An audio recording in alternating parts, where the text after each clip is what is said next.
आलोक TV Kandhamal जिला टिक्काबाली एएमसीएस महाविद्यालय रे माँ पाई गछटिए कार्यक्रम अध्यक्ष दीनबंधु महांती नेतृत्व रे अनुष्ठित हो जाइछि।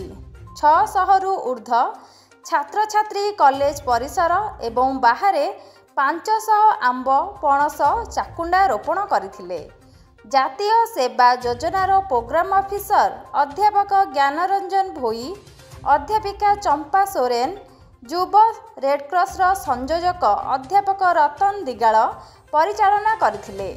अध्यापक संतोष रथ, नरेंद्र दिगाल, विरूपाक्ष त्रिपाठी, अमूल्य सावत, दीपक कुमार साहू, खेल शिक्षक धर्मचंद नायक, अध्यापिका निवेदिता भोई, शिवानी कंवर, श्रुतिरेखा नायक, संघमित्रा दास, नमिता महाराणा सहयोग करथिले। बीजेपी राज्य एससी मोर्चार उपसभापति रामविशी दिगाल, सांसद प्रतिनिधि जितेंद्र डाकुआ, प्राक्तन विधायिका अजयंती प्रधान एवं बहु बीजेपी नेता जोगदेई गछ लगाइथिले। कॉलेजर समस्त अध्यापक अध्यापिका और कर्मचारी सहयोग करथिले। ब्यूरो रिपोर्ट आलोक टीवी।